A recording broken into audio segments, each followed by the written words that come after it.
Olá, tudo bom? Seja muito bem-vindo a esse canal Forex na Real. Aqui eu coloco dicas sacadas do mundo do Forex, mas também Bolsa de Valores. E esse vídeo é um vídeo especial. Eu estou criando uma série sobre os grandes traders do passado. E hoje eu vou falar sobre Jesse Livermore.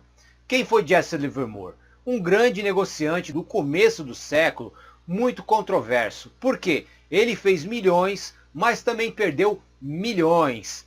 Então ele é muito falado, é um dos traders mais falados no mercado. Tem até um livro sobre ele que se chama Memórias de um Operador da Bolsa, traduzido do inglês, correto? Bom, e o Jesse Livermore é muito falado no mercado por quê? Porque ele fez milhões e perdeu milhões, como eu citei. A vida dele pessoal foi conturbada, então é quase uma novela, a vida dele daria. Memória do Operadores na Bolsa, não é dele, na verdade, um escritor que fez, baseado na história da vida dele. E é muito interessante, porque tem como a gente estudar a trajetória dele, né, ou seja, as técnicas que ele utilizou.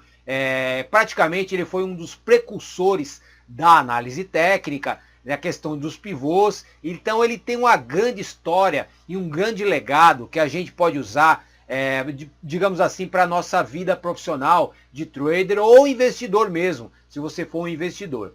Ele nasceu por volta lá de 1877 em Massachusetts, né, numa família de agricultores, mas ele logo se destacou na parte da matemática. Ele era muito bom na matemática. E ele começou aonde a sua trajetória? Começou nas chamadas bucket shops. Bucket shops era como, digamos assim, uma casa, quase uma casa de apostas que existia lá no começo do século nos Estados Unidos, naquele vigor que tinha no começo do século, na época lá de 1899, virando para 1900, no começo do século passado. Então era, digamos assim, era o fervor da Bolsa de Valores lá dos Estados Unidos. E ele justamente começou a sua trajetória nessa época. Como eu citei, ele iniciou nas bucket shops. Então, o que era bucket shops? Era quase uma casa de apostas. Você ia lá para apostar numa ação de uma empresa, mas com poucos valores, e tinha muito, digamos assim, falcatruas. Isso se dava ele tinha por volta de 14 anos de idade. Era bem jovem, começou cedo no mercado, né? E já começou a se destacar, porque ele era muito bom, acertava muito. E ele começou a anotar, registrar as operações. Então ele começou a fazer um histórico e desenhar.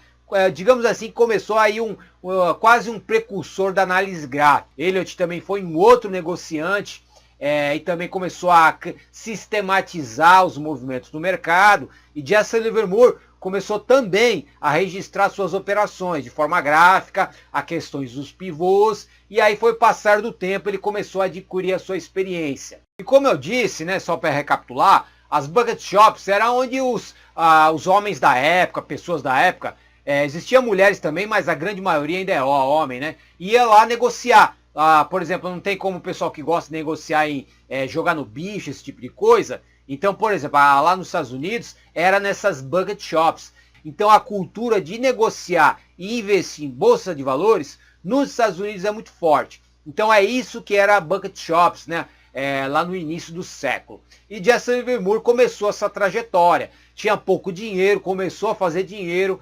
As bucket shops começaram a já olhar, digamos assim, de forma torta, né, assim, para ele. Por quê? Ele começou a acertar muito, tem muitas vitórias no mercado. Então começaram a proibir ele de entrar nas bucket shops. Então ele se viu acuado, né? Ele não podia mais negociar nas bucket shops. E ele tinha já sistematizado, assim, registrado as operações em um caderno. Começou a registrar, começou a vencer. Ou seja, ele começou a criar quase um sistema de trader dele. E aí onde ele foi, migrou. Ele viu que não tinha espaço para ele nas bucket shops.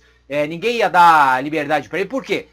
Essas empresas, elas jogavam meio contra, jogavam certo uma falcatrua contra os seus clientes. E ele vencia, então ninguém queria ele lá, certo? E foi aí que ele resolveu se mudar para Nova York, levando uma pequena quantidade de dinheiro para negociar na Bolsa de Valores lá de Nova York. Ou seja, realmente era uma bolsa mais assim, de forma legal, de forma mais registrada.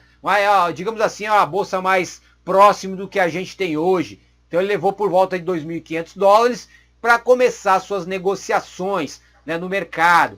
Foi aí que ele começou realmente, ele teve perdas, muitas perdas, mas quando ele começou realmente a sua trajetória, digamos assim, profissional.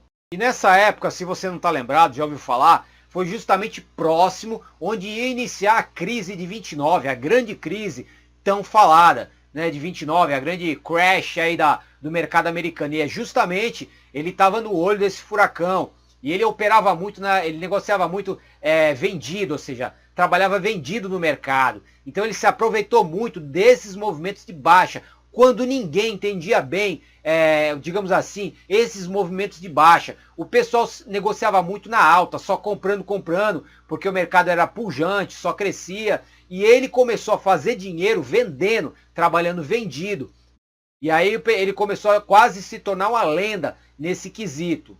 Então começaram a olhar ele de forma torta também, porque ele era um grande negociante no processo vendido. Então para ele se tornou um herói, né? Para uns, para outros não. E aí ele teve casamentos, na vida pessoal, teve casamentos conturbados, né? Casou uma vez, depois se casou de novo. E aí nisso ele ia seguindo.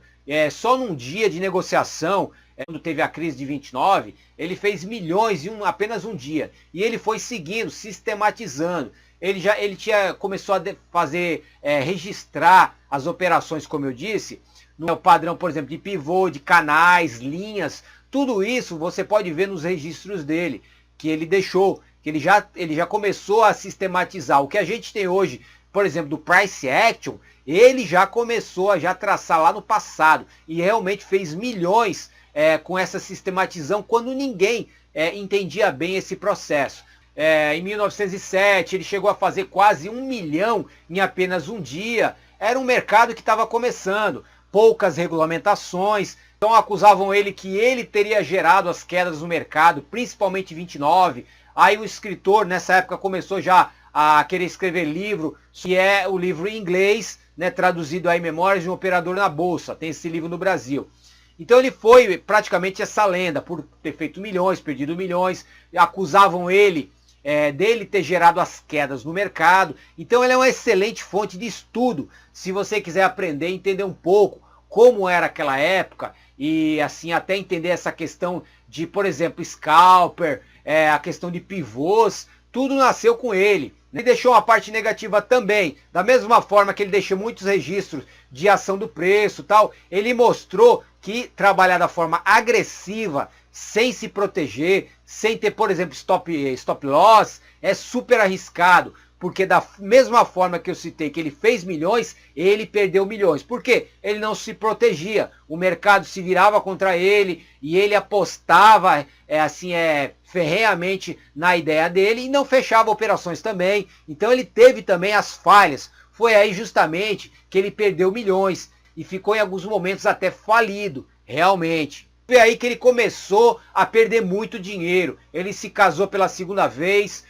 com uma mulher meio, digamos assim, estranha, que já teve um marido que tinha morrido, e aí na vida pessoal dele ele começou a ter uma certa conturbação, né, pessoal, e eu creio, pessoalmente, muitos falam também, que isso começou a impactar na vida dele profissional. Ele começou a perder muito dinheiro, gastava muito com viagens, ele vivia a vida, né? Comprava iates, ele se tornou milionário. Digamos assim, traduzido para dinheiros de hoje, ele seria quase um Bill Gates dessa época agora.